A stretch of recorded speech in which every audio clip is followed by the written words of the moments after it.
তাকে পাপ মনে করে। কিন্তু প্রিয় ভাই আমার, নামাজ ছেড়ে দেওয়া জিনা করার চাইতে বড় পাপ, নামাজ ছেড়ে দেওয়া চুরি করার চাইতে বড় পাপ, নামাজ ছেড়ে দেওয়া ছিনতাই করার চাইতে বড় পাপ।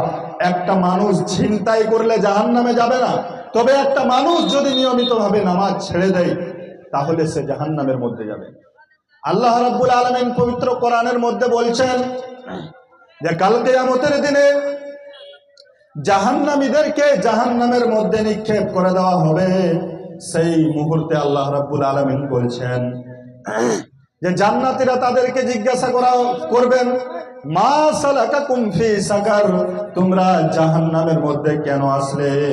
পৃথিবীর মধ্যে তুমি তো আমার বন্ধু ছিলে, আমার দোস্ত ছিলে, পৃথিবীর মধ্যে তুমি আমার বন্ধু ছিলে, চায়ের দোকানে একসঙ্গে খাবার খেতাম, চা খেতাম, তুমি আজকে জাহান্নামের মধ্যে কি করে চলে গেছো? তারা অন্য কোনো উত্তর দিবে না, তারা একটাই মাত্র উত্তর দিবে, সেটা হচ্ছে কালু লাম নাকু মিনাল মুসাল্লিন। তারা বলবে যে আমরা পৃথিবীতে নামাজ পড়তাম না, আজান হতো তুমি মসজিদের মধ্যে যেতে, আমি কুকুর শ্রীগালের মতো মসজিদের বাইরে বসে থাকতাম, আমি নামাজ পড়তে যেতাম না, এই জন্যই আজকে আমাকে জাহান্নামের মধ্যে নিক্ষেপ করা হয়েছে।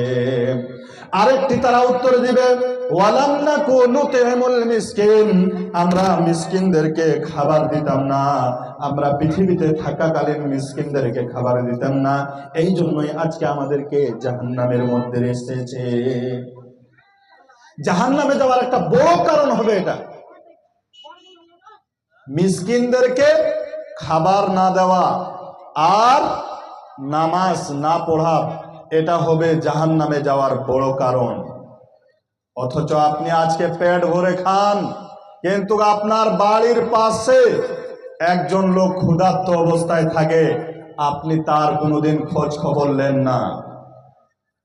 আল্লাহ রাব্বুল আলামিন বলছেন যে জাহান্নামে যাওয়ার দুটা কারণ, এক নামাজ ছেড়ে দেওয়া, দুই মিসকিনদেরকে খাবার না দেওয়া।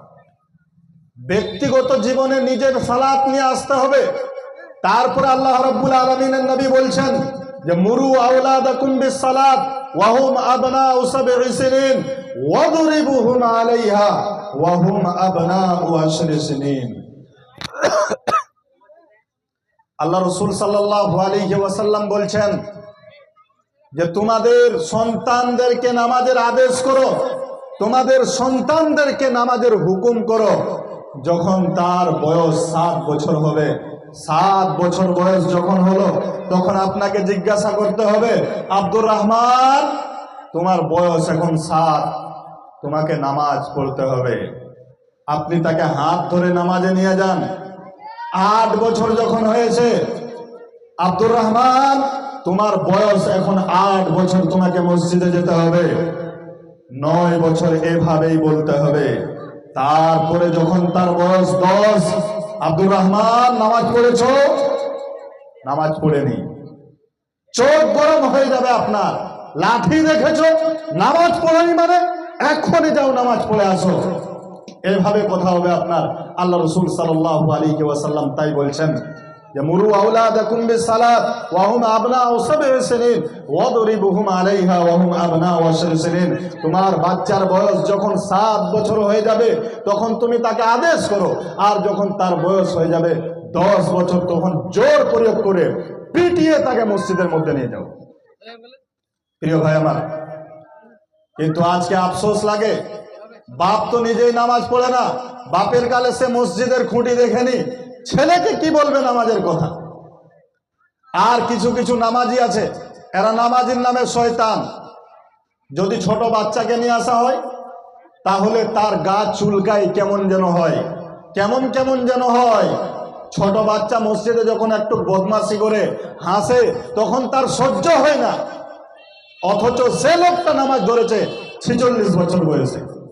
এই যে দীর্ঘ টাইম গেল, ওই যে লোকটা নামাজ পড়েনি, আজকে বাচ্চা দেখে যার গা চুলকাচ্ছে, ওই লোকটা 50 বছরে নামাজ ধরেছে, এই দীর্ঘদিনের হিসাব কে দিবে?